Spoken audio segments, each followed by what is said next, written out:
Bengaluru metro ಪ್ರಯಾಣಿಕರಿಗೆ ಮತ್ತೆ ದರ ಏರಿಕೆಯ ಬಿಸಿ ತಟ್ಟಲಿದೆ. ಇನ್ನು 3 ತಿಂಗಳಲ್ಲೇ ಅಂದರೆ 2026ರ ಫೆಬ್ರವರಿಯಲ್ಲಿ ಮತ್ತೆ ಮೆಟ್ರೋ ಟಿಕೆಟ್ ದರ 5% ರಷ್ಟು ಏರಿಕೆಯಾಗಲಿದೆ ಎಂದು ಬಿಎಂಆರ್ಸಿಎಲ್ ಸ್ಪಷ್ಟಪಡಿಸಿದೆ. ಪ್ರತಿ ವರ್ಷ ಫೆಬ್ರವರಿಯಲ್ಲಿ 5% ದರ ಏರಿಕೆ ಮಾಡುವ ಯೋಜನೆಗೆ ಬಿಎಂಆರ್ಸಿಎಲ್ ದರ ನಿಗದಿ ಸಮಿತಿ ಶಿಫಾರಸು ನೀಡಿದೆ.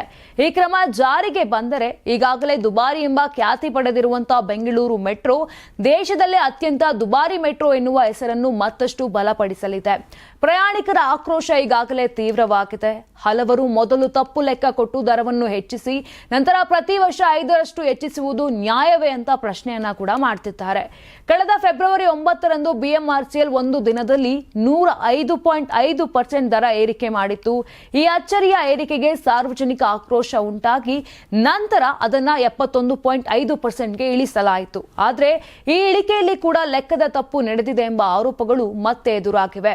ಪ್ರಯಾಣಿಕರಿಂದ ಹೆಚ್ಚು ಹಣ ವಸೂಲಿ ಮಾಡಲಾಗಿದೆ ಎಂಬುದನ್ನು ಬಿಜೆಪಿ ಸಂಸದ ತೇಜಸ್ವಿ ಸೂರ್ಯ ಅವರು ಸ್ವತಃ ಬಹಿರಂಗಪಡಿಸಿದ್ದರು. ಈ ವಿವಾದದ ನಡುವೆಯೇ ಬಿಎಂಆರ್ಸಿಎಲ್ ಮತ್ತೊಂದು ದರ ಏರಿಕೆ ಯೋಜನೆ ಮುಂದಿಟ್ಟಿರುವುದು ಪ್ರಯಾಣಿಕರಲ್ಲಿ ಬೇಸರ ಹುಟ್ಟಿಸಿದೆ. ಜನರು ದರ ಏರಿಕೆಯ ಶಾಕ್ನಿಂದ ಇನ್ನೂ ಚೇತರಿಸಿಕೊಳ್ಳಲಿಲ್ಲ. ಮತ್ತೆ ಏರಿಕೆ ಅಂದ್ರೆ ಗಾಯದ ಮೇಲೆ ಬರೆ ಎಳೆದಂತೆ ಅಂತ ಪ್ರತಿಕ್ರಿಯಿಸಿದ್ದಾರೆ. ಒಟ್ಟಿನಲ್ಲಿ ಬಿಎಂಆರ್ಸಿಎಲ್ ತಪ್ಪು ಲೆಕ್ಕದ ವಿವಾದದಿಂದ ಹೊರಬರದ ಮುನ್ನವೇ ಮತ್ತೊಂದು ದರ ಏರಿಕೆಗೆ ಸಜ್ಜಾಗಿದೆ.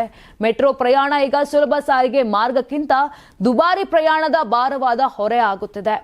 ನೀವು ಸಣ್ಣ ಆಗ್ಬೇಕಲ್ವಾ? ಅದು ಒಂದು ಉತ್ತಮ ಆಹಾರದಿಂದ ಸಣ್ಣ ಆಗ್ಬೇಕಲ್ವಾ? ಪ್ರತಿದಿನ ನಮ್ಮ ಜೀನಿ ಸ್ಲಿಮ್ ನ ಯೂಸ್ ಮಾಡಿ ಯಾವುದೇ ಸೈಡ್ ಎಫೆಕ್ಟ್ ಇಲ್ದಂಗೆ ನೀವು ಸಣ್ಣ ಆಗ್ತೀರಾ. ನಿಮಗೆ ಮಾಧ್ಯಮದಲ್ಲಿ ಕೆಲಸ ಮಾಡುವ ಆಸಕ್ತಿ ಇದೆಯಾ? ಹಾಗಾದ್ರೆ ಕರ್ನಾಟಕ ಟಿವಿ ಡಿಜಿಟಲ್ ಮೀಡಿಯಾದಲ್ಲಿದೆ ನಿಮಗೆ ಒಳ್ಳೆಯ ಅವಕಾಶ.